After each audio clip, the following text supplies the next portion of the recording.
नमस्कार बंधुरा आमी शिवानी चले एसेছি नतून एक रेसिपि निये। और आज के आमी आपनादेर साथे शेयर करब झिंगे दिए इलिश माछेर एक रेसिपि। যারা বেগুন খাও না আর বেগুনে অ্যালার্জির সমস্যা আছে তারা কিন্তু এই ঝিঙে দিয়ে ইলিশ মাছের রেসিপিটা রান্না করে খেয়ে দেখতে পারো। আশা করি খুব ভালো লাগবে। 600 গ্রাম সাইজের একটা গোটা ইলিশ মাছ বেছে ধুয়ে পরিষ্কার করে রেখে দিয়েছি। এখান থেকে নিয়ে আমি 3 পিস মাছ নিয়ে এই রেসিপিটা বানাবো। এবার মাছটার মধ্যে আমি একটু নুন হলুদ মাখিয়ে নেব।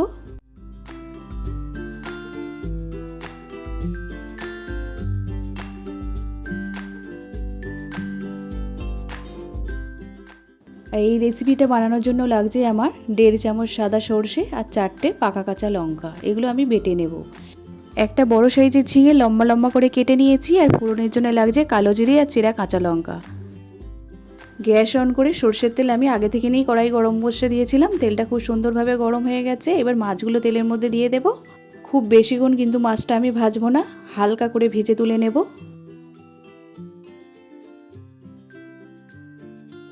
এক সাইডটা হালকা করে ভাজা হয়ে গেছে, এবার অপর সাইডটাও হালকা করে ভেজে তুলে নেব। দেখুন মাছটা ভাজা হয়ে গেছে, তুলে নেব। তেলটা গরম আছে, গ্যাসটা একদম সিমে করে দিলাম। এবার দিয়ে দেব কালো জিরে আর কাঁচা লঙ্কা। এবার কেটে রাখা ঝিঙেটাও দিয়ে দেব। মাছ ভাজার তেলে যদি এই ঝিঙেটা দিয়ে রান্না করা হয় বন্ধুরা, খেতে কিন্তু দারুণ লাগবে। এবার গ্যাসের ফ্লেমটা মিডিয়ামে করে দেব। দিয়ে ঝিঙেটার যে কাঁচা একটা গন্ধ আছে হালসে, সেই গন্ধটা চলে যাওয়া পর্যন্ত ঝিঙেটা আমি 1 থেকে 1.5 মিনিট মতন নাড়াচাড়া করে নেব। আমি 1.5 মিনিট মতন ঝিঙেটা খুব সুন্দরভাবে নাড়াচাড়া করে নিয়েছি। আর ঝিঙের কাঁচা গন্ধটাও চলে গেছে। এবার দিয়ে দেব এর মধ্যে হলুদ গুঁড়ো, সরষে আর কাঁচা লঙ্কা বাটাটাও দিয়ে দেব। সামান্য বাটি ধোয়া একটু জল দিয়ে দেব। এবার এই মশলাটা আমি ঝিঙের সাথে ভালো করে কষে নেব। আমার বাড়ির বাচ্চারা বেগুন খেতে চায় না, সেই জন্য আমি ঝিঙে দিয়ে এই রেসিপিটা ট্রাই করলাম। ঝিঙে তো আমাদের শরীরের জন্য ভীষণই ভালো, আর ঝিঙে আমাদের শরীর ঠান্ডা রাখতেও সাহায্য করে। এবার দিয়ে দেব নুন পরিমাণ মতন, লঙ্কার গুঁড়ো দিয়ে দেব সামান্য। এবার ভালো করে একটু নাড়াচাড়া করে নেব। এবার দিয়ে দেব জল, খুব সামান্য জল দিতে হবে। এখানে আমি হাফ গ্লাস মতন জল দিয়েছি। জলটা দিয়ে একটু মশলার সাথে নেড়ে নেব। এবার ঢাকা দিয়ে ঝিঙেটা আমি একটু সিদ্ধ হতে দেব।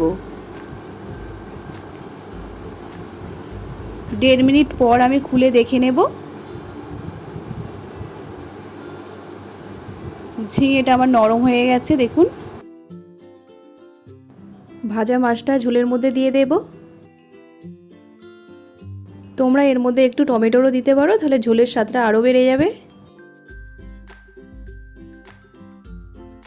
2 মিনিট ফুটে নেবার পর দেখুন ঝোলটা অনেকটাই গাঢ় হয়ে গেছে। আমার রান্নাটাও একদম রেডি হয়ে গেছে। এবার গ্যাসের ফ্লেমটা আমি একদম অফ করে দেব। আর ভিডিওটি ভালো লাগলে লাইক শেয়ার সাবস্ক্রাইব করে দেবেন। আর এইভাবে ঝিঙে দিয়ে ইলিশ মাছের ঝোলটা রান্না করে খেয়ে দেখুন, আশা করি ভালো লাগবে। নমস্কার।